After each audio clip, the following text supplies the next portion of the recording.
En vanmôre dan sê ons vir jou 'n hartlike Shabbat Shalom, baie welkom. En Shabbat Shalom van my af. Ja, ek het weet jy wat, hierdie is nou een van daai parasha's ek sien nou uit daarna om dit met jou te bespreek. Maar voordat ek te veel daaroor te sê het, kom ons doen net eers ons Tehillim, maar hoekom is daar vandag 2? En jy gaan hulle lees. Hoekom is daar 2? Want dit is mos 'n dubbel leesgedeelte. Ons parasha se dubbel porsie. Omdat dit baie kelpekoduis en aan elkeen van hulle sy eie psalm gekoppel. So jy gaan net gedeeltes daarvan lees. Korrek. Ons doen Die psalms wat ter sprake is hierdie week is Tehillim 61 en ook Tehillim 45.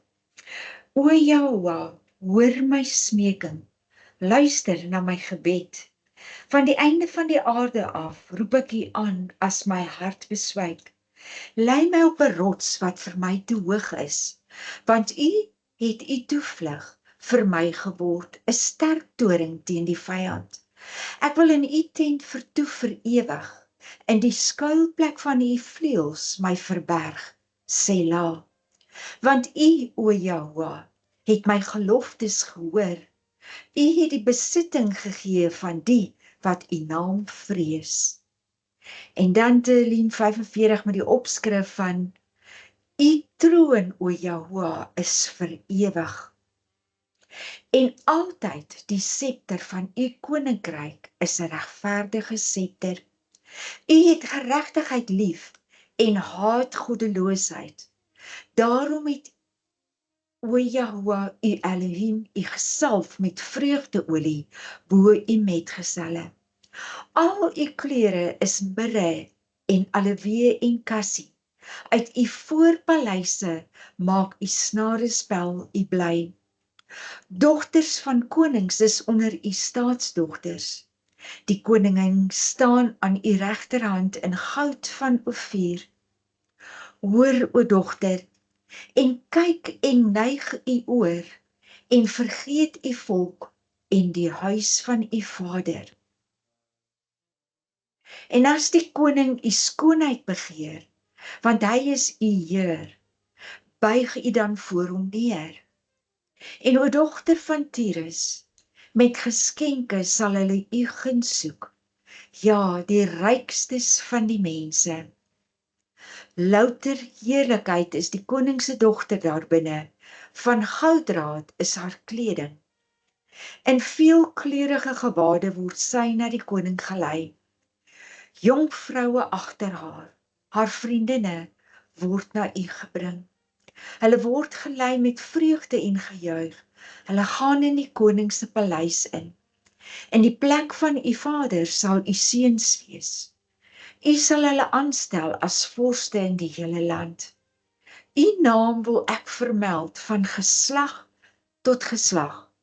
Daarom sal die volke U loof vir ewig en altyd. En hierdie Tehillim, hoop ek het jy nou al jou eie gemaak. Persoonlik sal julle, die wat nou al 'n persoonlike e-pos van my gekry het, sal sien onderaan staan hierdie Tehillim 45. Want ek kan so absoluut identifiseer daarmee. Nou, wat jy nou daar sien, ek hoop jy het 'n groot skerm, ek hoop jy gaan die kontras sien van hierdie twee beelde wat vir ons jou gaan gee. Dit gaan oor Vayakhel, Pekudei, en jy gaan nou weldra sien hoekom ons die twee met mekaar kontrasteer, want eintlik is dit dieselfde ding. Absoluut, kom ons kyk wat se leesgedeeltes. Uit die Torah uit dit is Shemot of Eksodus 35 vers 1 tot hoofstuk 40 vers 38.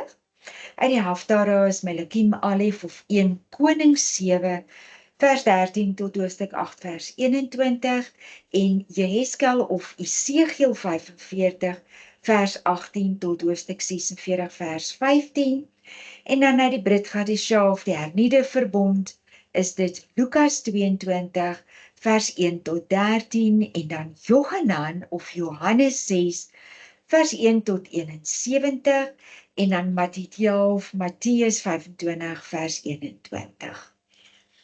Nou jy gaan nou sien, ek gee vir jou amper die antwoord van waaroor ons praat vandag in een, ek wil sê sinnetjie.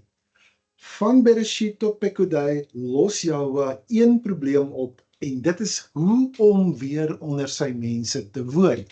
'n Baie belangrike konsep. Jy gaan in hierdie proses sien dat, wat ons nou werk met die samestelling en die oprigting van die Mishkan, die wat nog nie weet die Mishkan is die tabernakel, is dit in werklikheid die tuin van Eden wat weer heropgebou word. Het jy mooi gehoor wat ek sê, omdat jy my prentjie van sopas? Dit is weer die tuin van Eden wat heropgebou word. Die berg Sinai, waar die Shekhinah van Elohim is, word draagbaar gemaak om daai Shekhinah te kan ontvang, om die reis na die beloofde land mee te maak. Jy gaan ook sien dat die twee cherubim, dis daai twee engele, die cherubs, met hulle ontblote sware speel weer 'n rol in die Mishkan, rondom die bewaking, selfs die weerhouding, om sommer net in die teenwoordigheid van Elohim in te kom. So kom ons kyk na 'n volle prentjie en dan begin ons sommer 'n bietjie met 'n diepte ondersoek. Nou jy sal sien, ons gaan hier praat oor die afgesonderde ruimte word herstel. Elke keer wat ek gaan praat van die afgesonderde ruimte, want jy weet in Jehovah se boeke is die afgesonderde ruimte is die sanctuary, die tempel, die heiligdom. Ek hou nie daarvan om die woord heiligdom te gebruik nie, dis meer die afgesonderde plek waar Jehovah is. So jy gaan sien ons werk hier met een probleem, een program, maar daar's 3 plekke. En daai 3 plekke sal op jou skerm, hy sê die tuin, die berg en die afgesonderde plek. So, vanoggend gaan ons volg van die eerste tuin, die eerste tuin, maar die tuin van Eden is, ja, tot die laaste bladsy van die boek van Shemot. En jy sal sien, al hierdie goed het nooit oor 'n gebou gegaan nie. Die Mishkan het nog altyd oor die teenwoordigheid gegaan, die teenwoordigheid van Jahwe ons Elohim. So kom ons begin. Maar voor ons begin, wil ek net vir julle sê, maak julle gereed. Maak vas julle gordels, want hierdie gaan nie sommer net 'n lering wees nie. Jy gaan jou varkies bymekaar moet hou, want van Bereshit tot die einde van Shemot gaan al die kolletjies verbind word. Wel, ons vat ons 'n bietjie verder as selfs dit, ons kom nou daarby. Hier gaan baie vergelykings wees wat gedoen word. Ja. Hier gaan baie so, hou jou pen gereed. Ek wil amper vir jou sê dat as jy kan screenshots vat, doen dit as jy op jou foon is, maar hier is regtig soveel diepte, dat maak seker dat jy regtig aandag gee, dat dit nie oor jou kop gaan nie. Want hier's baie inligting wat deurgegee word, maar julle gaan sien hoe awesome werklik en hoe van A tot Z in hierdie 2 hoofstukke, hoe dit sin maak en hoe dit met alles word eintlik basies herhaal. Dis 'n herhaling net op 'n ander manier. So, soos Chris sê, kom ons begin. So as jy dan hierdie herhalings gaan sien, kyk net mooi, hoekom doen ons dit? Nou, my vraag wat ek hier vra is, wat los hierdie shiur op? Nou, wat is 'n shiur? Jy sien, die vraag hier gaan wees, op watter manier kan hierdie herhalende patroon van die berg, die tuin en die heiligdom of die afgesonderde plek in die Torah ons help om te verstaan hoe Jahwe gaan en daai afgesonderde ruimte gaan herstel. Vanaf Eden, na Sinai, tot en met die Mishkan, en dan later gaan jy sien, uiteindelik in die lewe van Yeshua, gaan dit alles gestalte kry. So, hier sien ons dat Eden, om mee te begin, is 'n toevlugsoord, dis 'n heiligdom, dis letterlik die tempel van Elohim, dis nie net 'n tuin nie. Aan die ander kant is Sinai is 'n hersamenstelling van wat in Eden verlore geraak het, as gevolg van Adam en Gawa, dis nou Eva se sonde. En die Mishkan, soos wat ons het nou gaan sien uit hierdie twee parashas in Vayakhel en Pekudei, daar is nuwe lewe wat in die tuin van Eden ingeblaas word, deurdat dit wat in Eden te vinde was, nou mobiel gemaak word. Dit moet kan reis, want hulle is op pad na Israel toe. Die pad na die plek toe wat Vader se koninkryk gaan vestig en wat sy koninkryk gaan verteenwoordig. Nou die vraag is, wat los hierdie sjoe op? Wat gaan hy oplos? Exactly. Daar's 3 antwoorde. Daar's 1 program, daar's 3 antwoorde, daar's 1 program, maar kom ons begin bou aan hierdie storie.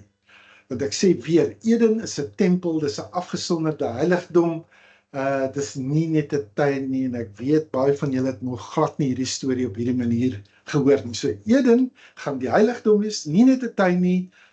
Sinai, het ek nou vir jou gesê, word weer saamgestel, hergekonstitueer. Dit wat Eden verloor het, alles word weer daar saamgestel.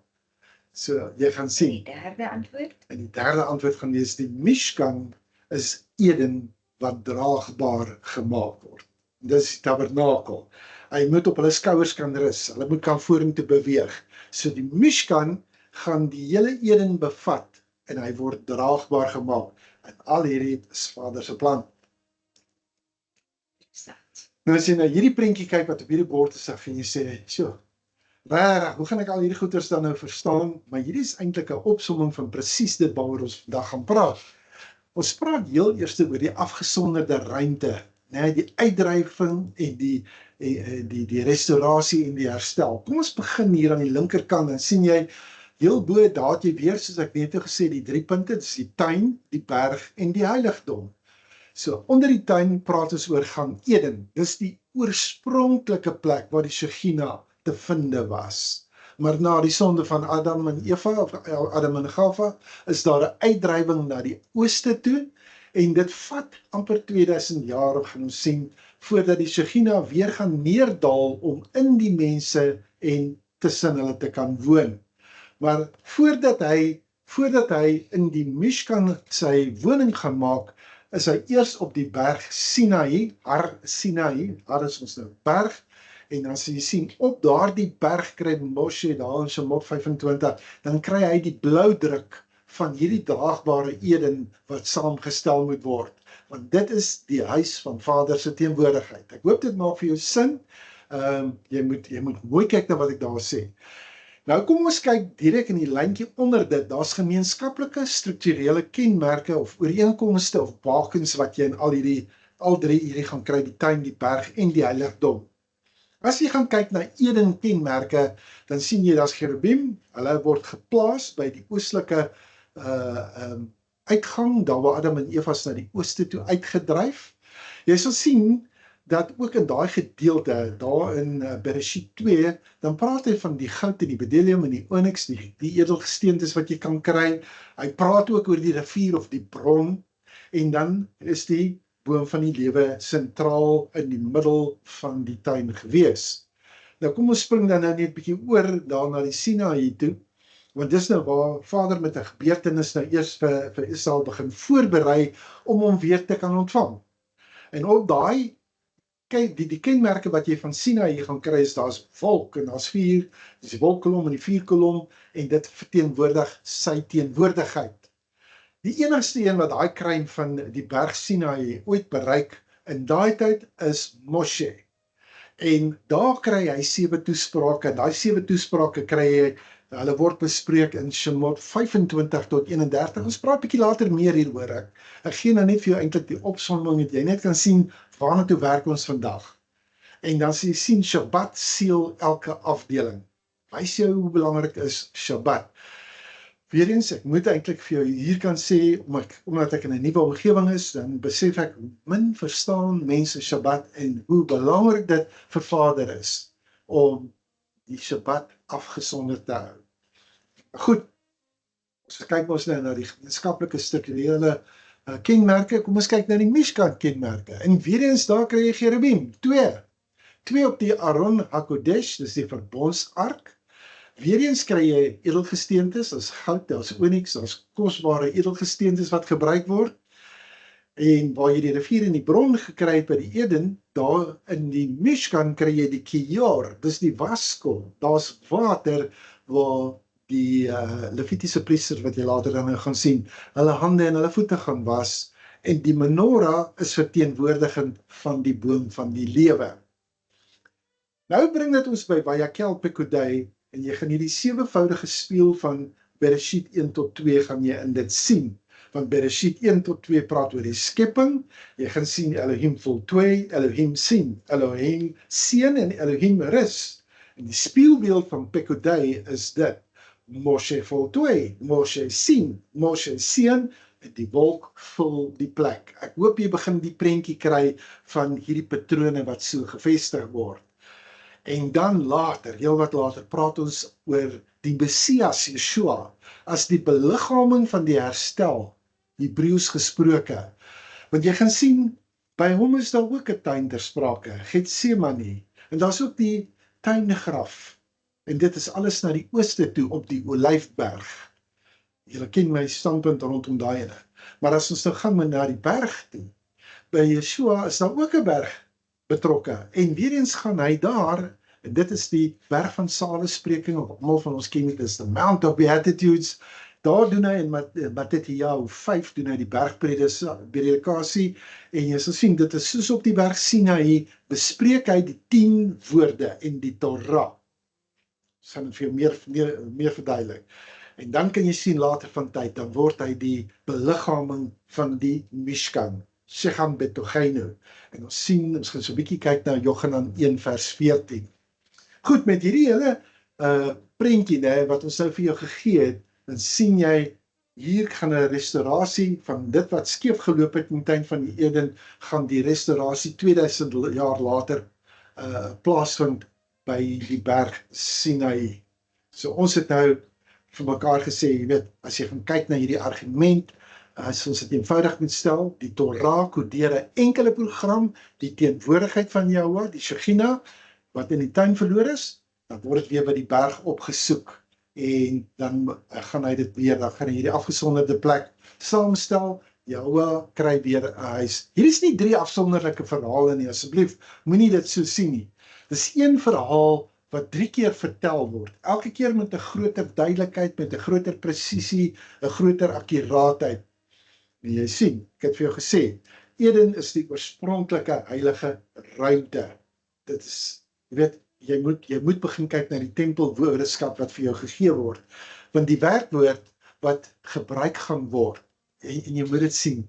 Nee, ons praat baie maklik van, en Adam het die taak gekry, hy moet die tuin bewaak en bewerk, nee, daai woord is lofda ul-shomra, om te bewerk en te bewaak. Jy kry dit in Bereshit 2 vers 15. Jy gaan ook sien dat daai selfde term word dan nou elders gebruik om die Levitiese diens, die hulle priesterlike diens te beskryf, né? Kan jy dit glo? Dit is ek meen, is eers wanneer jy hierdie vergelykings begin maak, dat jy begin agterkom, maar die taal is dieselfde.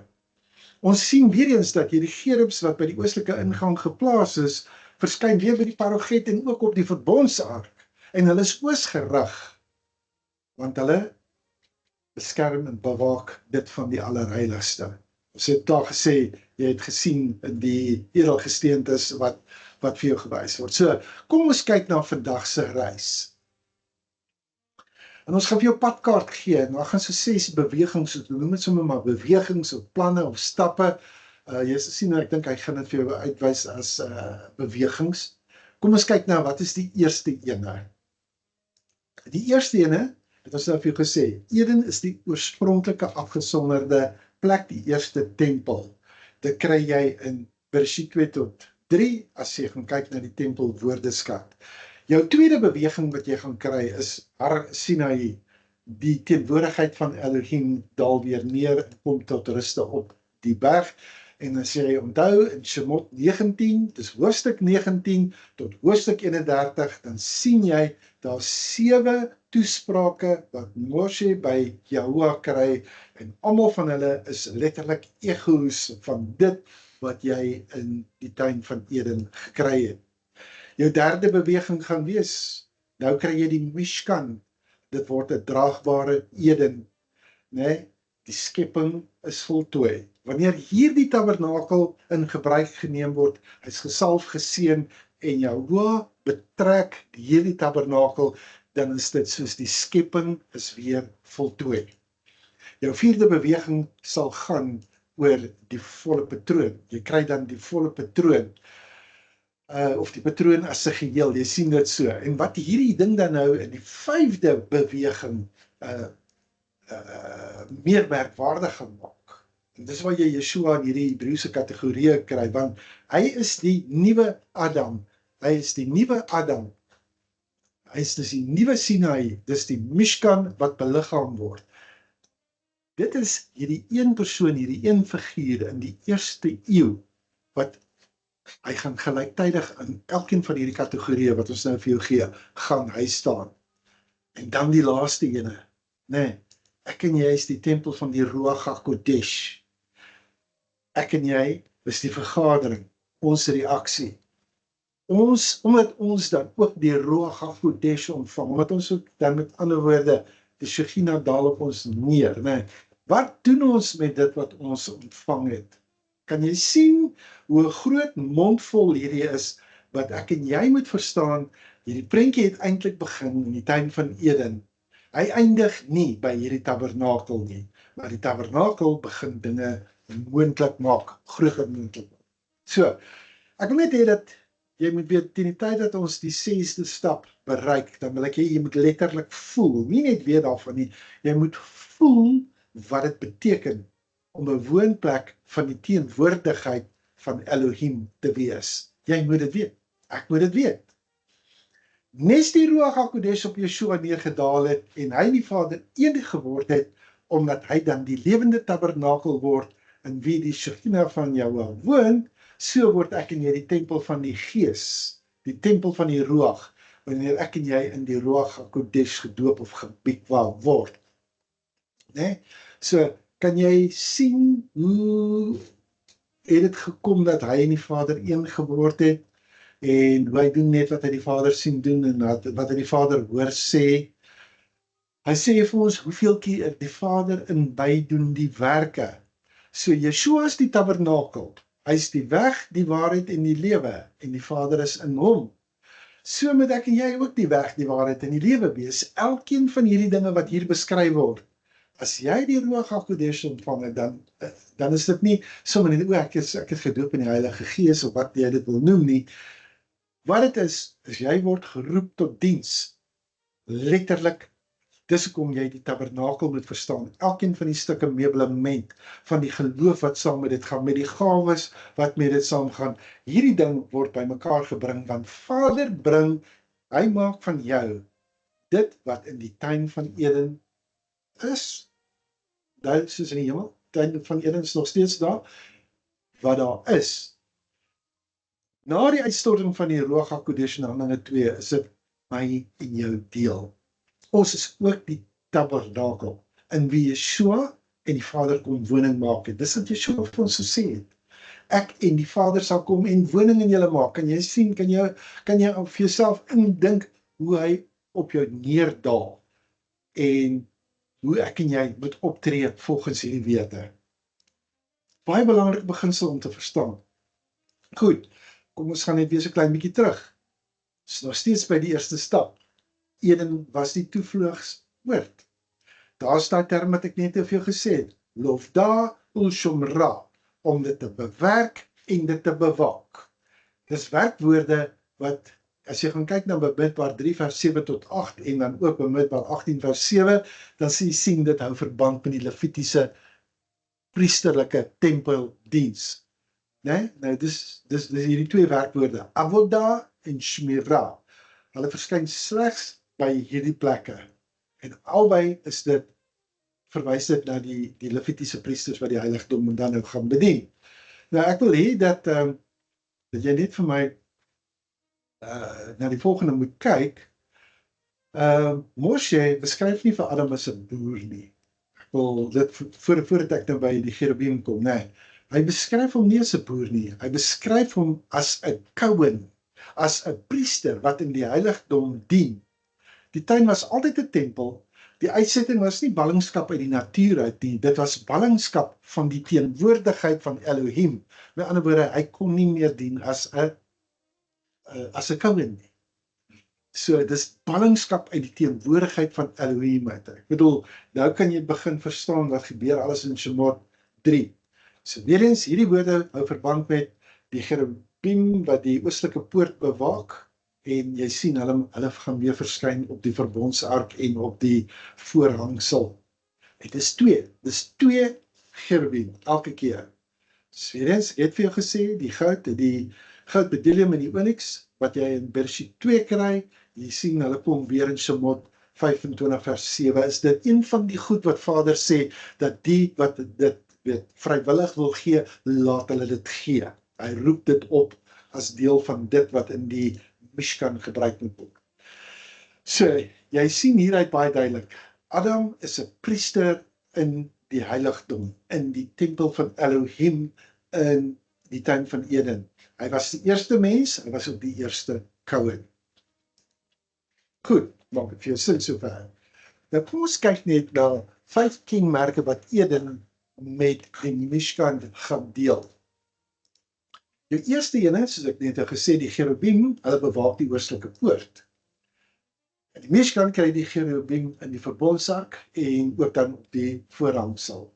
Kyk gerus na Shemot 25 vers 20. Dan jou tweede kenmerk is, soos ek gesê het, die edelgesteentes. Dan weer eens, in die Mishkan kry jy goud regdeur. Jy kry die onyx op die efod. Jy kry nog ander edelgesteentes wat Aaron byvoorbeeld op die borsplaat het.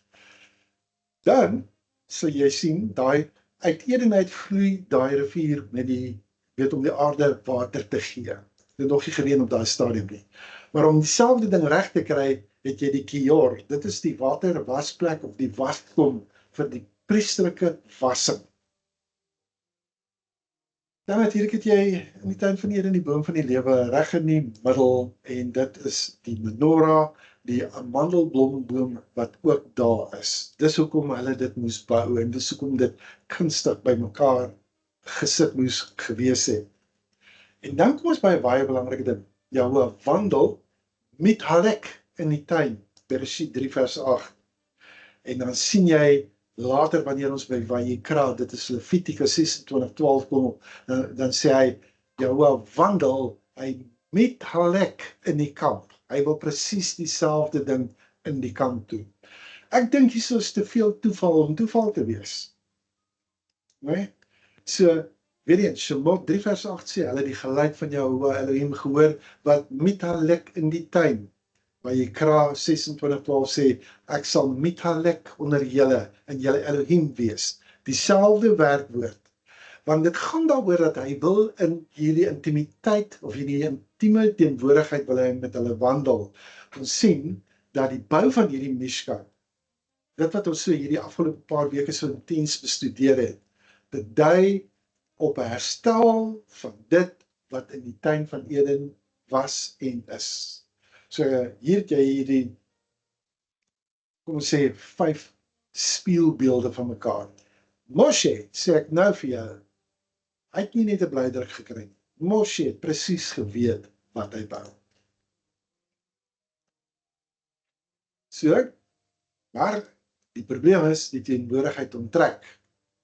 Bereshit 3 vers 24, en hy het die man uitgedryf. Nou, hierdie is 'n kragtige woord wat ek vir jou wil gee. Dit is Vayegaresh. Hy het uitgedryf. Dis nie sommer net 'n stilsel dat jy nou maar net gaan nie. Dit is, jy weet, as jy dit elders gaan kyk, dan sal jy sien, dit gaan soos 'n gewelddadige uitsetting. Adam word uit hierdie afgesonderde ruimte van Elohim gewelddadig amper weggestoot, uitgedryf. Hy kan nie daar wees nie. So ek wil hê jy moet hierdie een vraag in jou gedagtes neerskryf, want dis wat die res van die Torah gaan beantwoord.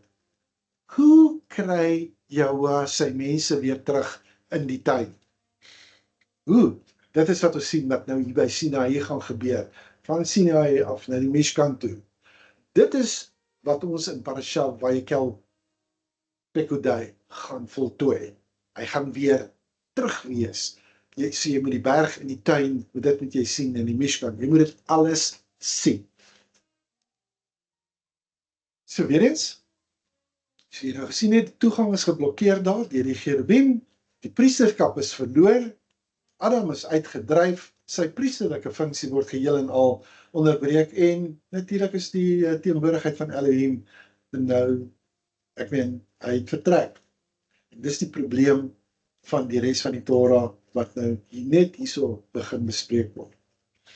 Maar ek wil vir jou dit sê, toch voordat hulle die Mishkan kry, is daar eers die berg. Nee, dis die beweging, dis die tweede gedeelte, die tweede stap wat jy kry by die berg Sinai. En dan nou, jy het in die tuin van Eden gehad, jy het gesien wat het plaasgevind, sonde het ingekom, die mense dysfunksioneel geraak, maar Vader wou altyd weer tussen sy mense en in sy mense bly. En dit moet nou hier uiting kry. So, jou oog gee nie net vir Israel net 'n bloudruk nie. Hy gaan eers vir hulle 'n patroon van die afgesonderde ruimte by die berg Sinai vasstel. Daar gaan eers 'n event wees voordat hulle die Mishkan kan kry, né? So die berg is die brug tussen die tuin en die tabernakel. Dis die brug wat jy daar gaan kry. Daar moet 'n oorgang wees na Sinai toe, en as jy sien van Sinai af, moet daar 'n oorgang wees na die Mishkan toe. So ons het die probleem, dis Eden, dat Eden is 'n toevlugsoord, is 'n tempel, maar hy's gesluit. Die teenwoordigheid van Elohim het onttrek. Dis nie by die mens nie, is nie in die mens nie. Maar nou moet ek en jy hierdie groot sprong vat, 'n versnelde sprong vorentoe, letterlik 2000 jaar vorentoe in die Bybelse geskiedenis in, na die woestyn toe, na 'n berg toe, waar iets merkwaardigs gaan gebeur.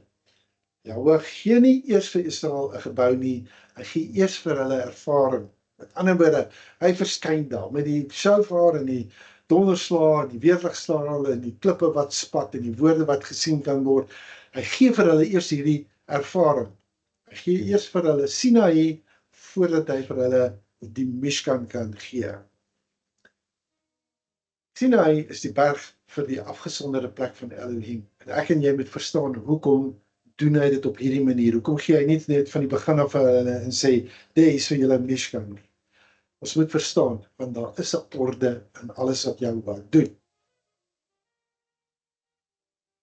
So jy gaan sien, by Sinai, dan word die afgesonderde geografie eers weer herstel. Die Shekhinah gaan neerdal op die berg, jy gaan sien, daar's die vuur en die wolk, en dit weerspieël die wolk en die vuur van Eden se teenwoordigheid. Jy gaan sien, dit is soos letterlik soos dieselfde goddelike handtekening wat jy gaan kry. Net Moshe wat by Sinai gaan opklim. Terwyl Adam alleen saam met Elohim in die tuin geloop het, kan Moshe, ek meen hy kon stap net waar hy was. Moshe se toegang is steeds beperk. Maar dan sien jy wat hulle beskryf as die berg, as die axis mundi. Dit beteken, dis waar twee goed mekaar ontmoet.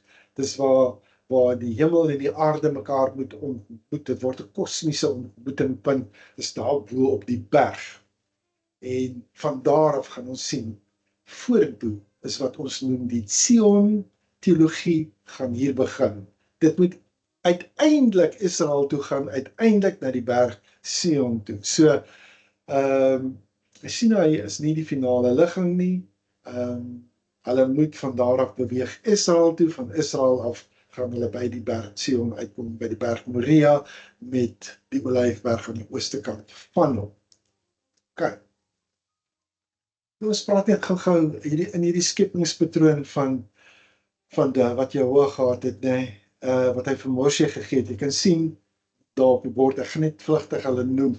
As jy gaan kyk na Toespraak 1, dit kry jy daar in Shemot 25 vers 1, en daar praat hy oor die ark en die tafel, die menorah wat hy wil hê. Die tweede ene gaan hy praat oor 'n sensus in die half shekel, en dan praat hy oor hierdie brons waskom, die kior, en die vierde toespraak, dan sien jy daar salfolie ter sprake, hoe dit gemaak moet word, en hoe afgesonder dit moet wees. Jou wierookformule kry jy in Shemot 30 vers 34, en jou sesde toespraak gaan dan alles oor die geesvervulde ambagsmanne, Besalel, hulle wat aangestel word om hierdie werk te vervul, om dit om dit tot stand te bring. En dan die laaste ene, dan seël hy dit weer met die Shabbat. Dis waar ek Pekudai begin met die Shabbat. Weer eens, dis die seël. Want die skepping word voltooi. As die skepping voltooi is, moet daar 'n Shabbat wees, moet daar 'n rus wees. Kan jy sien hoe duidelik is die prentjie eintlik vir ons oor en oor? Dit is so duidelik. Jy weet, as jy weet waarvoor om te kyk, dan begin hierdie goed vir jou so oopbreek. So, jy sien letterlik, nee, Jahwe het met Moshe gepraat en gesê, kry hierdie 7 toesprake wat dan nou so kom. En dan verseël hy dit met hierdie toespraak, met die Shabbat. 7 dae van die skepping, dis verseël, dag 7 word geseël met 'n Shabbat. Ek sê vir jou, hierdie parallelle is nie toevallig nie. Moshe wys vir ons iets daar. Hy wys vir ons iets en ons het nodig om te sien hoe lyk hierdie parallelle. Nou, ek gaan nou 'n term hierso gebruik, maar asseblief jy moet my baie mooi verstaan. Daar's 2 Adams. Die Adam wat jy in die tuin van Eden gekry het, en dan het jy die Adam wat Yeshua is, wat die laaste Adam is. Maar kyk nou na hierdie volgende. Jy moet vir Moshe in hierdie proses sien as die nuwe Adam. Want die parallelle tussen Adam in die tuin van Eden en Moshe by Sinai is strukturerend presies dieselfde. Kom ons kyk na die aspekte, ons kyk na Adam in Eden, en ons kyk na Moshe by Sinai, en kom ons trek hierdie parallelle met mekaar. Liggingsgewys, dan sien ons dat Eden is daai afgesonderde tuinruimte.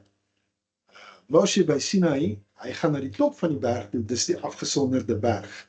Die tweede aspek is wie het toegang. Wel, Adam en Chava het, want hulle wandel saam met Jahwe in die koelte van die dag. Maar Moshe, hy moet die wolk van die goddelike teenwoordigheid elke keer moet hy gaan betree. So hy is bietjie meer beperk as wat Adam dit gehad het. Kom ons kyk na funksie, né? Sy funksie, Adam se funksie was priesterlik. Hy moes dit bewaak, hy moes dit bewerk.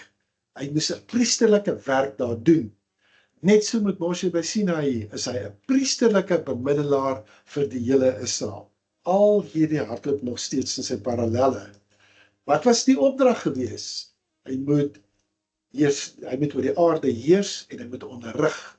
Wat moet Moshe doen? Hy ontvang die Torah, hy ontvang die blauwdruk, hy gee dit deur vir die volk van Israel. Een en dieselfde. Maar albei moes mislukkings ervaar. Toe Adam en Chava, toe hulle sondig, toe hulle misluk, toe word hulle uit die teenwoordigheid verban. Maar toe die goudkalf insident kom Moshe en hy tree tussen beide en Jahwe se teenwoordigheid bly. So daar is 'n verskil tussen daai twee. Het altyd dieselfde geleentheid gehad? Ja, verseker. So, die Torah doen iets hierso wat ons mis wanneer ons dit as geïsoleerde stories lees. Hier sien ons, dis amper asof Adam en Moshe, asof hulle met mekaar in gesprek is oor die bladsye van hierdie teks.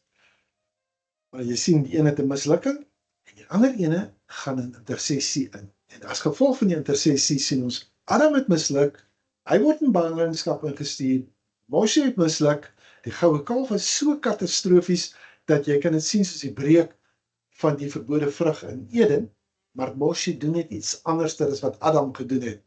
Hy tree in, hy staan in die gap. Kyk maar daar in Shemot 32:32. As u sal vergewe, sê hy, maar indien nie, vee my uit die boek uit. So Moshe slaag daar waar Adam misluk het, die teenwoordigheid bly. Omdat Moshe slaag, word die Mishkan gebou.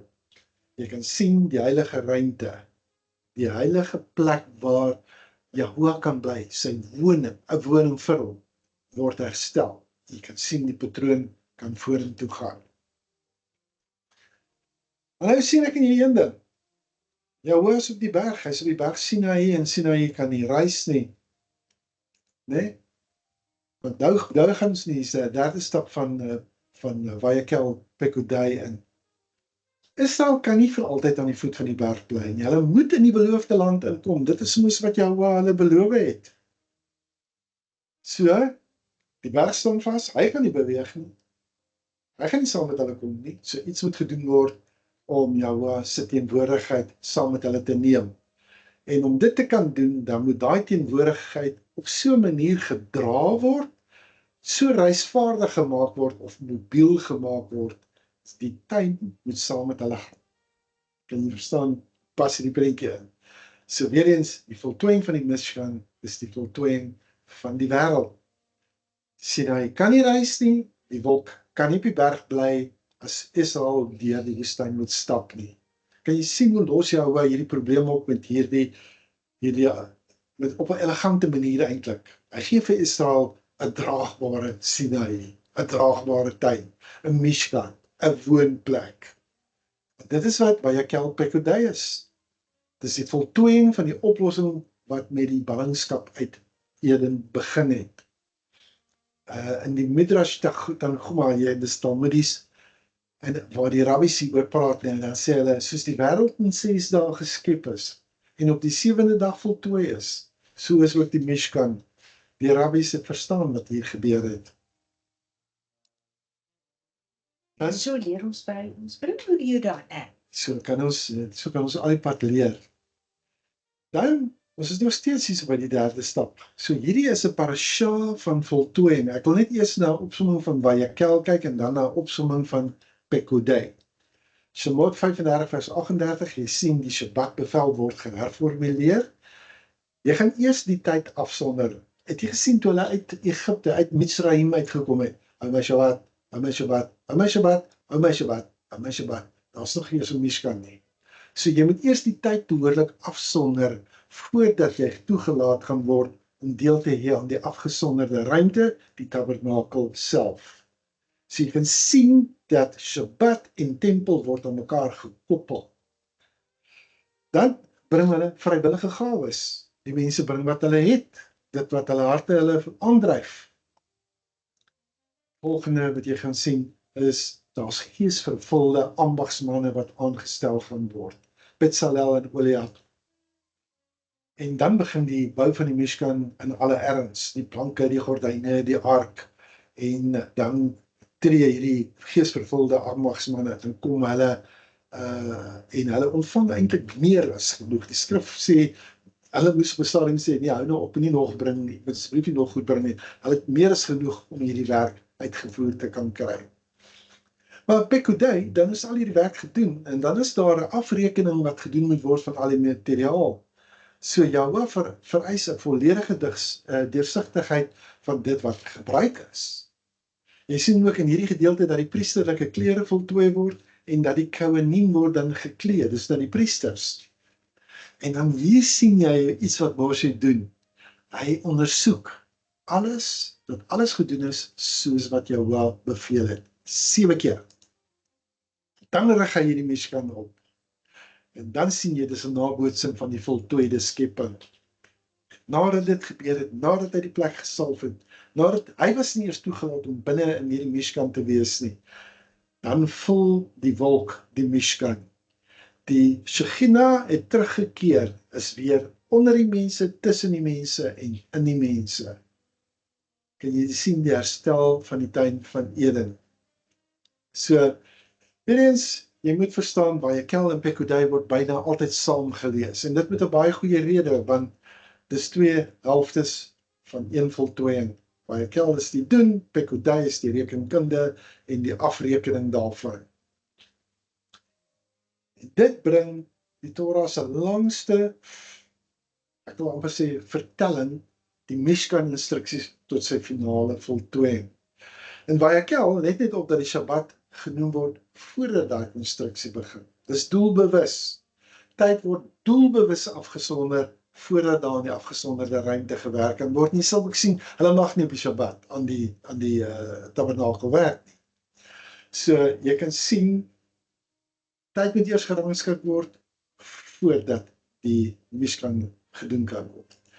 Nou, jy gaan sien, ek dink jy mens my daar terug gaan, ek wil net gou iets kyk by daai vorige skyfie. Ons sien wat ek wil die klem opgelet. Ja, ek moet hierdie vir jou tog sê. Jy gaan sien, dit wat Jahwe beveel het, kom 7 keer na vore in hoofstuk 39 en dan nog 7 keer in hoofstuk 40. Daar's 14 skadu's van hierdie hele skepingspatroon. Dis waar Moshe dan nou vir ons eintlik kan sê, die skepping is nou voltooi, die wolk kan die Mishkan vul. Dis die klimaks van die hele boek van Shemot. Dis wat jy daar kry. Goed. So jy gaan sien dat Pekudei speel Bereshit. Die voltooiing van die Mishkan gebruik dieselfde woordeskat as by die voltooiing van die skepping. Kom ons kyk dat die woord klaar. Jahwe het op die 7de dag sy werk voltooi, sien ons in Bereshit 2 vers 2. In Shemot 39:32, al die werk van die Mishkan is voltooi. En dan het hy gesien, in Bereshit 1 vers 31, Jahwe het alles gesien wat hy gemaak het, en kyk, dit was baie goed. In Shemot 39:43, Moshe het al die werk gesien, wat hulle gemaak het, en kyk, dit is voltooi. Hy het dit gesien. Dan is hulle geseën. En Jahwe het die 7de dag het hy geseën in Bereshit 2 vers 3. Shemot 39:43. En Moshe het hulle geseën. En klaar. Bereshit 2 vers 1. Die hemel en die aarde was klaar geskape. Shemot 40 vers 33. Moshe het die werk voltooi. So as jy byvoorbeeld, as jy Chumash het en jy daarna moet gaan kyk, dan sien al 4 hierdie woorde waarvan ons nou net gepraat het, dit kom na vore. Om te sê, hulle is klaar, is die woord Vayakal. Jy kry dit in Shemot 39 vers 22, die werk was voltooi. Wat Tekel, dieselfde wortel, en dit is nie per toeval nie. En dan sien jy in Bereshit 1 vers 31, Elohim het alles gesien wat hy gemaak het, Vayaar. En dan Moshe het al die werk gesien, is ook Vayaar, dieselfde werkwoord. Bereshit 2 vers 3 sê, Jahwe het geseën, Vayavarech, Moshe het hulle geseën, Vayavarech, dieselfde woord. Mens, dis te veel toeval te wees, die woord. Goed, dan kom ons praat so 'n bietjie net oor die menorah is die boom van die lewe. Jy gaan sien, as 7 lampe, verteenwoordig die 7 dae, wat vir jou volledige lig gaan gee. Jy kan sien, dis 'n amandelbloeisel ontwerp. Hy praat van hom in Shemot 25 vers 33 tot 34, is 'n lewende boom. En hierdie boom van die lewe en die menorah het 'n sentrale posisie in die afgesonderde plek, net soos wat die boom van die lewe in die tuin van Eden dit gehad het, in die middel van die heiligdom. So waar het ons al van tevore hierdie ding, werd gesien dat die boom weer die middelpunt is in die tuin van Eden. Die menorah is die boom van die lewe. Dis nie 'n poëtiese storie nie, dis baie duidelik. Die ambagsmanne wat die Mishkan gebou het, het presies geweet wat die menorah verteenwoordig het. Hulle was besig om Eden se sentrale kenmerk te herbou. Kan jy sien wat sy bedoeling? Moshe was nie net besig om die tent te versier nie. Hy was besig om dit wat was, weer presies, kom ons noem dit in 'n teologie, in hout en goud in te bou. En dis 'n baie belangrike punt wat jy dan maak. Hy het geweet wat hy doen en hy was getrou in sy opdrag gewees. En hy het dit verstaan. Hy was besig om lewe te gee. Ja. Maar ons het vorige jare in baie diep ingegaan rondom die menorah. So jy kan gaan kyk op YouTube, is daar 'n diepte oor elke onderwerp, elke meubelstuk wat ons uitgespel het, wat nie nou die fokus was vir hierdie week. Ja, hierdie week was eintlik om vir jou te sê, is die tuin van Eden wat herstel is met Vayakal Pekudei, en dan gaan ons net vorentoe spring na Yeshua toe en na my en jou toe ook, né? Goed, so kom ons kyk net die wolk vol dan die Mishkan. Shemot 40 vers 34. Die wolk het die tent van ontmoeting bedek en die glorie van Jahwe het die Mishkan gevul. Uiteindelik gebeur dit, né? Uiteindelik is hy weer tussen sy mense. Uiteindelik is hy in hulle en tussen hulle. Hy kan nou saam met hulle beweeg. Ons sien Eden se Shekhinah keer weer terug. Daai teenwoordigheid wat in Bereshit 3 vers 24 uit die tuin verdryf is, Hy betree nou weer hierdie afgesonderde ruimte wat jy in die Mishkan kry. Jy kan sien dat Sinaï se wolk kom nou huis toe. Daai wolk wat op die bergtop gerus het, dit rus nou in hierdie draagbare tabernakel, hoor mooi, wat Israel gaan dra. Ek en jy gaan dit ook dra. Ons sien die boek van Shemot eindig, né? Waar hy begin het met Israel is in slawerny, en dat hulle nie in staat is om te aanbid nie, eindig dit met die Shekhinah wat onder hulle woon, en hulle kan saam met jou wel leef, en hulle kan hom aanbid, hulle kan saam met hom beweeg. Hy gaan saam waar hulle is. Is dit nie 'n mooi prentjie nie? So, weer eens, die wolk het die tent van vergadering bedek, en die glorie van Jahwe het die Mishkan gevul. Kom ek sê vir jou, hoekom is die Mishkan gebou? Nie vir Israel 'n vergaderingplek te hê nie, ook nie as 'n godsdienstige sentrum nie, maar dis sodat die Shekhinah, die goddelike teenwoordigheid, weer tussen sy mense kan woon. Eden is herstel, daai heilige ruimte is herwin. Alles wat jy van Bereshit 3 tot Shemot 40 gekry het, beweeg na hierdie vers toe. Dit was die oplossing van die Torah se sentrale krisis. Hoe gaan Jahwe weer tussen sy mense woon? Hoe gaan hulle weer in sy huis inkom? So ons het daar in die begin het ons gepraat oor die een probleem, 3 plekke, maar daar's een oplossing. Gaan Eden, het jy gesien, daar's die afgesonderde ruimte, die teenwoordigheid woon daar, en die priester was Adam wat gedien het. Jy sien dit in Bereshit 2 tot 3. Maar by die berg Sinaï, dan daal daai teenwoordigheid neer, die blydruk word gegee, en Moshe tree in vir die volk. En hy gebruik daai hele gedeelte in Shemot, hoofstukke 19 tot 31. Dan laastens sien jy nou, en hier van 32 tot 40 sien jy, maar die Eden word nou draagbaar gemaak. Die teenwoordigheid word gehuisves. Israel gaan dit dra. Ek sien, hoop jy sien hierdie prentjie, maar weet net dit, die patroon eindig nie by Pekudai nie. Want jy sal later sien dat die Mishkan word vernietig, die tempel word vernietig 2 keer. Die vraag wat in Bereshit 3 begin het, is nog nie finaal beantwoord nie. Wat gebeur as die Mishkan weg is? Ons weet, die Mishkan het in die wildernis gestaan. Toe Israel die land binne gegaan het Salomo die tempel gebou. Dit is 'n opgegradeerde Mishkan. Dit was meer permanent, dit was meer glorieryk, maar dit is deur Babylon vernietig. So bou hulle weer 'n tweede tempel. Dit staan in die tyd van Messias, Yeshua se tyd. En so kom Titus, die Romein, in 70 na die Messias, na Yeshua, en wat doen hulle? Hulle breek weer in hierdie tweede tempel af, en die klippe is verstrooi. So ek moet vir jou 'n vraag vra. En daai vraag, om jy elke Hebreër, elke Joodse persoon van die eerste eeu geworstel het. As daai heilige ruimte vernietig word, as die Mishkan weg is, as die tempel net in as verdwyn, wat word van die Shekhinah? Wat word van Jahwe? Jy sien, ek en jy moet met Hebreëse denke hierna kyk. Want elke Joodse onderwyser in die eerste eeu sal weet dat daar was een onderwyser, dis Yeshua. Hy het in elke enkele kategorie geleef wat ek en jy vanmôre bestudeer het.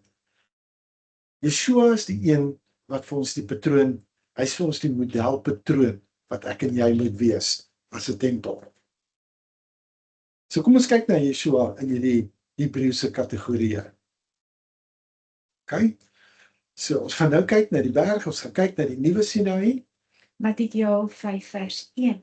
Toe hy die skare sien, het hy die berg opgegaan, en toe hy gaan sit het sy disippels na hom toe gekom, en hy het sy mond oopgemaak en hulle geleer. OK, kyk nou baie mooi wat gebeur hier. Hy is die onderwyser, Yeshua is die onderwyser, hy klim op die berg van saligsprekinge, naam van Beatitudes, net soos wat Moshe opgeklim het, in Shemot 19:20, sien ons Yeshua gaan op met hierdie berg, Matteus 5 vers 1. Die Torah was gelewer vanaf die top van die berg Sinaï. Dis waar Moshe die 10 woorde en die volle Torah gekry het.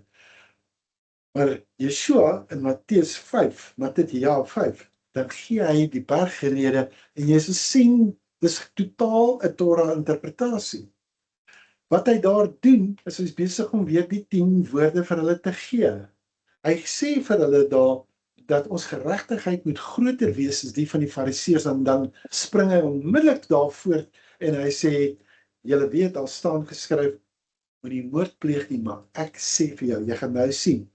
Kan jy sien, ek wil net eers die beginsel afbreek en sê, so hy gaan die Torah interpretasie daar gee, terwyl die skare onder die berg wag. Kyk nou mooi hoe gebeur dit in by die voet van Sinaï, daar in Shemot 19 vers 17, maar hier sien jy dit ook in Matteus. Die skare het gevolg, so hy het gaan sit om vir hulle lering te gee en hulle het gehoor wat hy sê.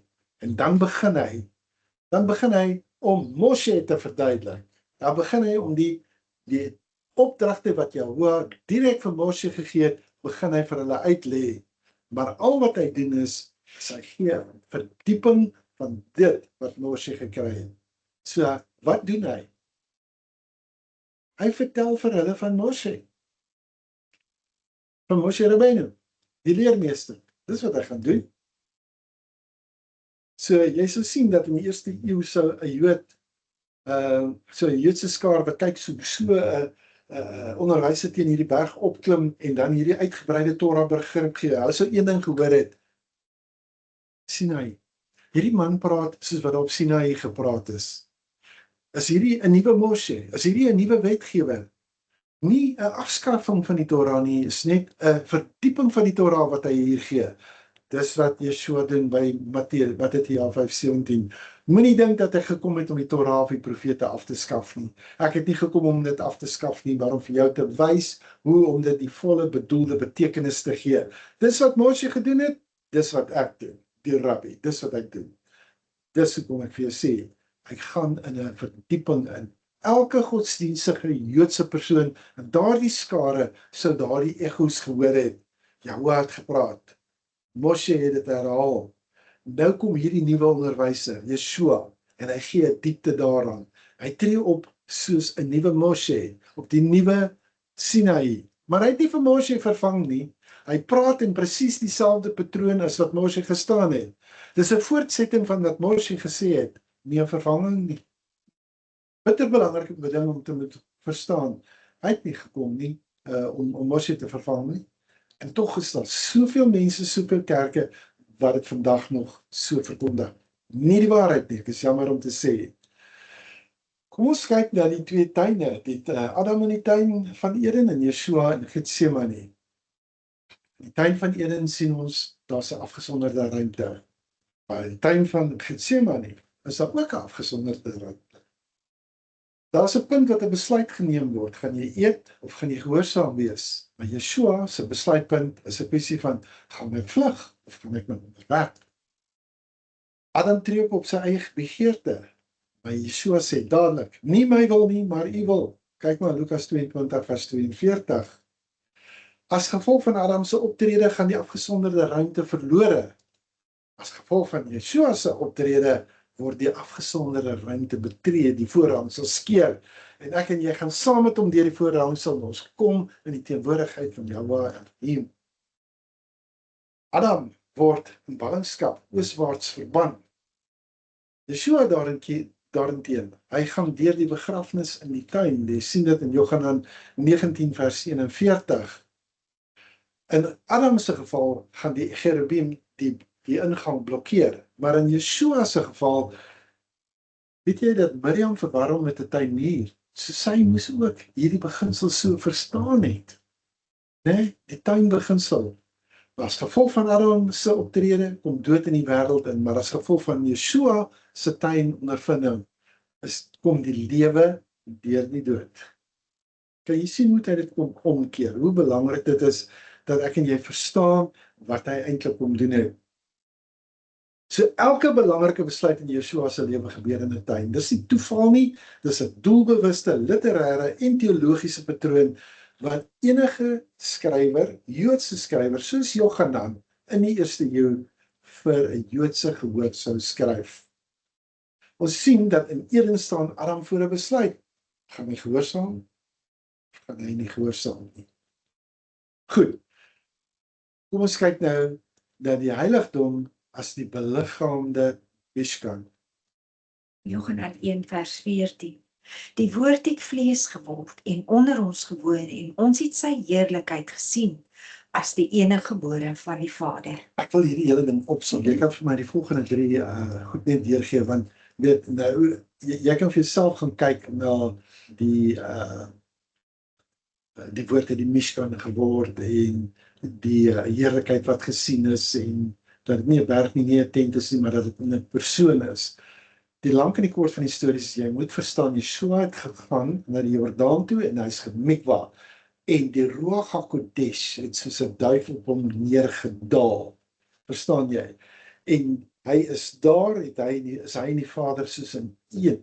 Hy is die beliggaaming van hierdie tabernakel, van dit wat in die tuin van Eden was, van dit wat in Vayakhel Pekudei weer teruggebring is. Dit kom nou na 'n mens toe. Kan jy verstaan wat het hy gedoen het? So, wanneer hy daar vir jou in Johannes 14 vers 20 sê, hy sê, in daardie dag sal jy weet, dat ek in jou is, en jy in my, en ek in die Vader is. Dis waarna toe hy ons vat, terug na 'n tuin van Eden herstel toe. Dis wat hy kom doen. Ekskuus Chris, kan ek jy gaan 'n breek? Kan jy net teruggaan na die vorige slide toe, of net vir 'n sekonde asseblief? Kyk. Dankie. Kan ek maar aangaan? Ja, dankie Maritjie. Goed. So sien ons. Op daardie manier het Jahua, en ek wil hê jy moet verstaan wat is dit wat Yeshua gedoen het. Hy het gesê, ek doen niks uit my eie uit. Ek doen net wat ek die Vader sien doen. Ek doen net wat ek hom hoor. Wat ek hoor, hom sien doen en wat ek hoor wat hy sê. Hy het altyd al die eer aan die Vader gegee. Met ander woorde, hy het ook presies daai priesterlike dienste by vervul. Presies op dieselfde manier. Nou gaan ons gou vinnig kyk en ek wil net sien waar staan ons tyd. Want ek het nog 'n hele klompie skyfies wat ek gou wil deurwerk. Ons sien die parochet het geskeur. Dis die voorhangsel het geskeur en die toegang het vir ons weer ons toegang is weer herstel. Wat was die parochet? Dis die gordyn tussen die afgesonderde plek en die mees afgesonderde plek, as jy dit dan nou wil sê, tussen die heilige plek en die mees heilige plek, die Holy of Holies, né? Ja, slegs die Kohen Hagedol, die hoofpriester, kon eenmaal 'n jaar op Yom Kippur daar ingaan. En ek wil hê dat jy moet sien dat daar is 'n koneksie met Eden. Bereshit 3 vers 24, die cherubim het hulle geblok. Die parochet is dan ook geweef met daai 2 cherubim wat die Kodesh, die allerheiligste plek dan gaan bewaak. Dit is presies dieselfde funksie. Maar daardie skeur wat plaasgevind het daai werk, het dit ongedaan gemaak. So wat beteken hierdie skeur dan nou? Hy sê daar in Markus 15 vers 38, die sluier is van bo tot onder geskeur, nie van menslike hande nie, van bo af. En dit beteken dat ek en jy in Yeshua kry toegang tot die teenwoordigheid van Elohim. Kan jy sien? Wat is die werking nog steeds van die verbondsark van die 2 cherubim? Ek kom daar 'n jaar of 2 terug, toe het ons die verduideliking gegee, dat toe Miriam van Magdala, toe sy daar in die graf inkyk, toe sien sy die 2 engele oor die klere, daar waar Yeshua gelê het, né? Wat al klaar weer vir jou daai prentjie kan gee van die 2 cherubim. Goed, so, daardie groot gordyn, dit was geweef met beelde van hierdie 2 cherubs. Dis nie 'n versiesel nie, dit is weer 'n prentjie wat jy kry van die oostelike poort van Eden wat versper is. Goed, wat ek vir jou wil duidelik maak is, Eden se poort is weer oop. Daar was een figuur wat elke kategorie vervul het, weer deurgegaan het. Ons sit by die nuwe Adam in die tuin van Getsemane, waar die eerste Adam misluk het, weens 'n besluit uit die tuin, onderwerp die nuwe Adam hom aan die Vader. Dis Yeshua, hy onderwerp hom aan die Vader. Hy is die tweede Adam. Ek sê nou, ek noem dit daar die nuwe Adam. Die nuwe Moshe, né? En jy het dit gesien, ek het nou vir jou verduidelik hoe hy die bergpredikasie gedoen het. Waar Moshe die Torah van Sinai ontvang en oorgedra het, lewer Yeshua die Torah met dieselfde 'n dieper interpretasie nog. Die nuwe Mishkan, dis wat hy is, hy vervul, hy word die uitlewing van die nuwe Mishkan in sy eie liggaam. Ek het nou vir jou gewys in Johannes 1 vers 14, waar die Mishkan die Shechina in hout en goud gehuisves het, huisves Yeshua nou die goddelike teenwoordigheid in sy liggaam. Ek wil julle net, ek het dit nie hier op die skerm nie, maar kan julle onthou dat hy gesê het, breek hierdie tempel af en ek sal dit in 3 dae opbou, en dat Johanan het later verduidelik, maar hulle het nie geweet dat hy bedoel, gepraat het van sy liggaam nie. Nee? Sy liggaam word die nuwe Mishkan. Kohen Hagadol, net 1 keer 'n jaar, kon hy die mees afgesonderde plek betree. Nou betree hy die mees afgesonderde plek wat nie met hande gemaak is nie, as die finale hoëpriester vir eens en vir altyd. Wat gebeur met die Etz Chaim, die boom van die lewe? Sien, hy is aan 'n boom gehaal. Dieselfde simbool as die menorah, die boom van die lewe. Wat doen hy? Hy bring 'n omkeer wat die eerste boom verloor het. Met ander woorde, hy maak die Ruach HaKodesh, die 7voudige gees, maak hy vir my en vir jou beskikbaar. Goed. So hier is wat ons sien, wanneer ons na die lewe van Yeshua kyk deur Hebreëse oë. Nie Griekse teologie nie latere Christelike kategorieë nie, maar deur dieselfde Torah patroon wat ons die hele oggend nou al bespreek het. Die tuin van Eden, die herinstelling van die tabernakel, die tempel en in Yeshua in. Ons kyk na die Shema en die afgesonderde ruimte. Hoor, o Israel, Yahweh ons Elohim, Yahweh is een. So wat sê hy so? Die hele program van die herstel van al hierdie heilige ruimtes is die verhaal van een Elohim, Yahweh Echad, wat alles doen om die afstand wat sy mense geskep het, te oorbrug. So, ek en jy moet gaan kyk na 'n toepassing wat ons vanoggend geleer het, dit wat ek en jy bestudeer het. So, wat sê die Shema vir ons? Hierdie hele patroon wat ons gevolg het, van Eden tot Sinai, tot die Mishkan, tot en met Yeshua, is die verhaal van hierdie een Elohim, wat gedoen het wat nodig is, en wat weier om van sy mense geskei te word. Moet ek weer sê. Sure. Hierdie hele patroon wat ons gevolg het, van Gan Eden, die tuin van Eden, tot en met Sinai, van Sinai in die Mishkan in die eerste tempel, in die tweede tempel, in Yeshua in, is die verhaal van een Elohim, wat alles gedoen het wat nodig is, en wat weier om van sy mense geskei te word.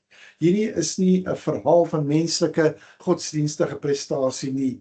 Dis 'n storie van hoe, dis ook nie 'n storie van hoe ek en jy na Elohim reik nie. Dis die verhaal van 'n Elohim wat geweier het om op te hou, om uit te reik. Baie kel, hy het versamel, wie die mense bymekaar gemaak, vir watter doel? Om 'n plek te bou waar Yahweh kan woon. Omdat Yahweh hulle gevra het om dit te doen, wat Yahweh na hulle toe wou kom. Dis die emosionele kern van hierdie hele saak. Staan daai ding. So, weet eens, ek wil hê jy moet nou, wat beteken al hierdie nou vir ons? Kom ons kyk wat sê Shaul daaroor. Shaul, die apostel, wat in die eerste eeu 'n heeltemal Hebreëse kategorie geskryf het.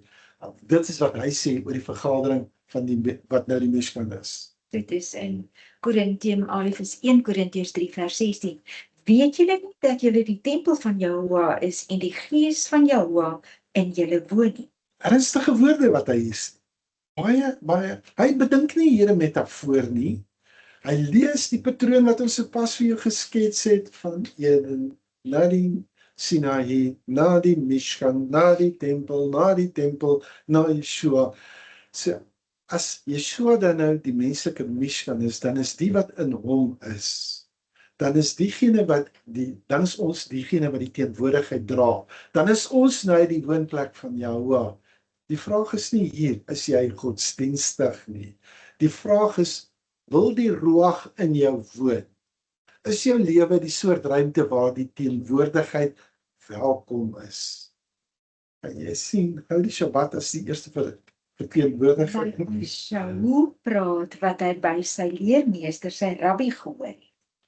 En hy sê dit in ons hoor dit nou by hom ook wat hy opgeteken het, dan moet ons mos nou dieselfde sê. Presies. So dit is hoe die patroon en ons moet dit oordra aan die ander geslagte.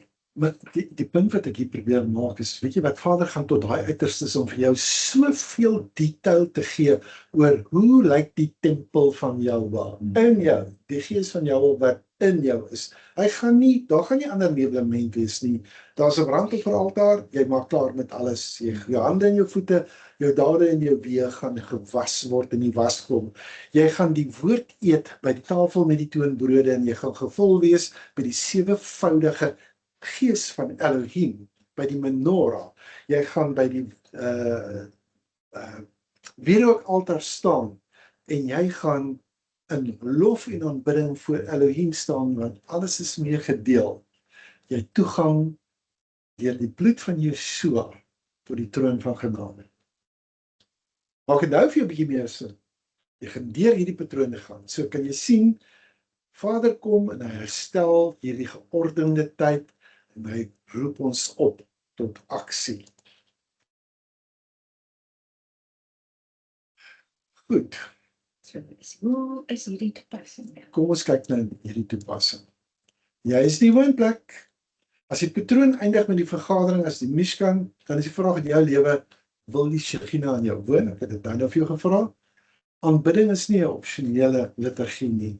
Vayakel, hy roep jou op om vrywillige offergawes te bring. Hy modelleer hierdie aanbidding as 'n vreugdevolle, oorvloedige reaksie op sy teenwoordigheid. Jy bring niks as gevolg van jy moet nie, nee, dis omdat jy oorloop van die vreugde oor hierdie genade. Ons as die gemeenskap is 'n afgesonderde argitektuur, 'n afgesonderde struktuur. Die Mishkan is nie deur een persoon gebou nie, die hele vergadering het bygedra. Hierdie hele afgesonderde ruimte, hierdie tempel, hierdie tabernakel, dis 'n gemeenskaplike projek. Ek en jy bou saam aan die koninkryk van Elohim. Dan sien jy Shabbat gaan. Enige bou, enige afgesonderde ruimte gaan net vooraf. En Vayakel word die Shabbat weer herhaal, voor die konstruksie begin. Jy kan nie reg bou as jy tyd wanordelijk is nie. Hoor hierdie ding wat ek jou sê, ek het hierdie in Israel beleef toe ons daar deur hierdie ding gegaan het oor hoe jy elke liewe dag skoon maak. Nee. Voordat jy in jou nuwe week kan ingaan, moet jy klaargemaak het met jou ou week. Jy moet daai tyd skoon maak, jy moet niks oordra. Dis waarvoor jy die Shabbat kry. Jy maak alles skoon sodat jou nuwe week skoon is en jy skoon kan begin. Kry jou tyd reg, dan bou jy reg. Dis eintlik wat ek vir jou sê. Die vrywillige offer wat hy van gepraat het, die nedawah, en elkeen wie se hart hom opgewek het en elkeen wie se gees hom aangedryf het, het gekom. Hulle het die offergawe van Jahua gebring vir die werk aan die tent van die samekoms. Jy kan dit sien, kyk al daai prentjies, die prentjies vertel vir jou baie meer, dis wat ek jou kan vertel, maar hulle het gebring, soveel so dat daar te veel was. Vrywillige offergawes wat hulle gebring het. Nedawah is daai woord. Die mense het soveel gebring dat Moshe hulle moes beveel om op te hou om te bring. Nee? Maar ja, jy kan die afgesonderde ruimte in oormaat befonds, maar nie omdat jy moet nie, want jy wil. Die woord daar, die volgende ene is Kol Asher Nasa Olebi. Almal wie se hart hom opgehef het. Jy sien hier dieselfde frase in Debre Hayamim Alef 29. Dis 1 Kronieke. 1 Kronieke, dis wanneer Dawid voorberei vir die tempel. Dit uit die oorvloed van die hart, gaan dit in jou hand in. sodat jy kan gee. Dan sien jy, soos wat ons gesien het, dat die Gees, die ambagsman, die vakman beweeg het. Bezalel is vol van die Ruach. Hy is vol wysheid, begrip en kennis om elke kunswerk te doen. Die Gees rus toe wat die hart begeer. Wat begeer jou hart? My hart. Die Gees rus jou toe om daai werk te kan doen. Ons sien dat die Mishkan is nie 100 gebou nie. Dit is gebou op hierdie oorvloedige vrygewigheid.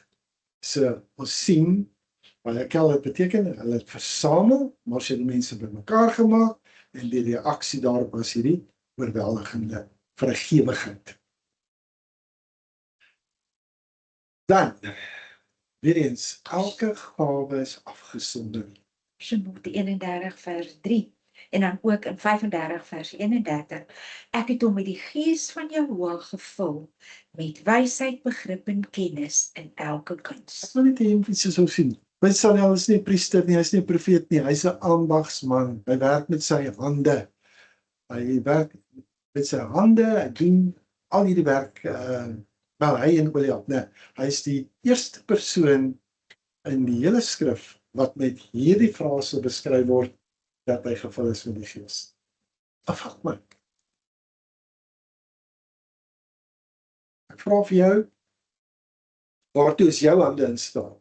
Wat is die vaardigheid wat jy gaan uitvoer in die gewone loop van sake, wat aangewend kan word om die koninkryk te bou? Die Mishkan is gebou deur gewone bekwame mense wie se harte hulle gedryf het. Te bied dit wat hulle gehad het. Jou gawe, wat dit ook al is nie net gewoon as dit aangebied word vir die bou van 'n heilige afgesonderde gemeenskap nie. Dis 'n oproep vir aksie vir mense wat hulle self nie as geestelik beskou nie, maar hulle word hier bereik, hulle word deel hiervan. Ek sê weer vir jou, jy is die Mishkan.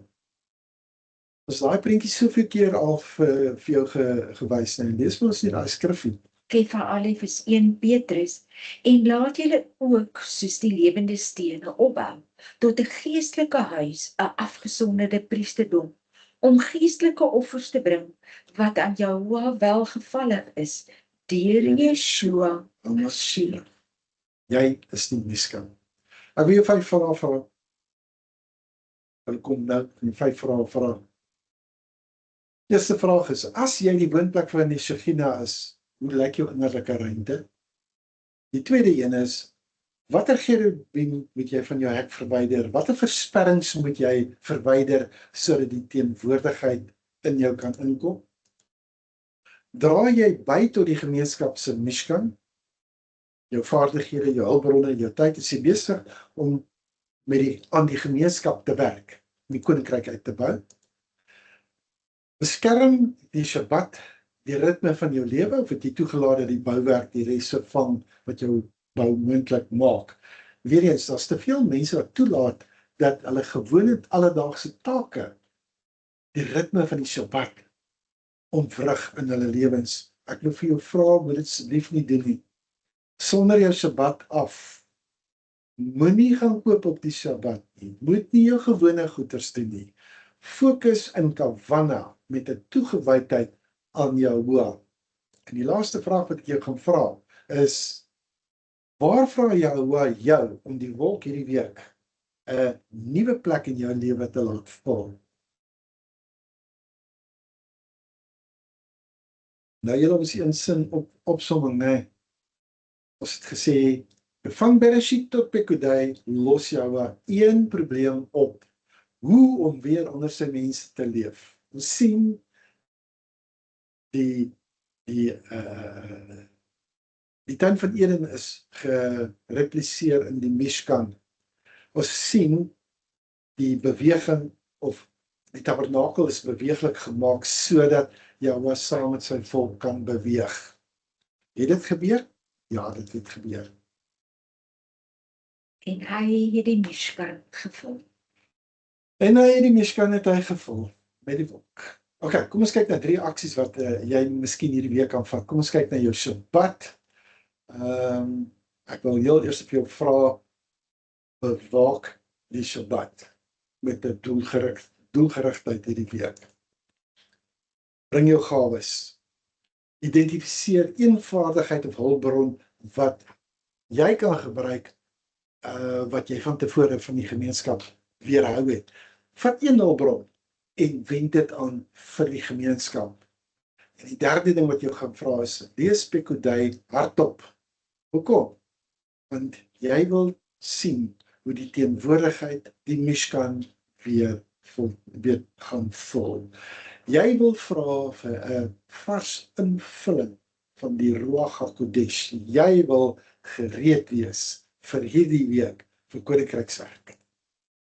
Dan sluit ons hierdie hoofstuk af, hierdie boek af met gezak, met nik gezek, mishpucha. Wees versterk. Wees versterk. Wees versterk. Volgende week doen ons die boek van Vayikra. As jy wil weet, wat sê Yahuwah, hoe hy wil hê, hoe jy tot hom moet nader, moet nie daardie ene mis nie. Hy bepaalde, en baie mense gesê, ons doen nie meer offers nie, ons doen nie meer. Luister, moenie dat dit jou terughou nie. Ek het hoeveel keer vir mense gesê, moenie jy die offers gaan staan en uitskryf nie. Kyk wat vra Yahuwah van jou, met elke offer, brandoffer, die vredesoffers, die rooi hefer as jy daarby uitkom. Daar's 'n hele klomp offers wat hy gaan van jou vra, en hy gaan vir jou sê wat jy moet doen, sodat jy tot hom kan nader. En die klou daarin vir my en vir jou vandag is hoe doen jy hierdie offers in Yeshua? Hoe doen jy dit?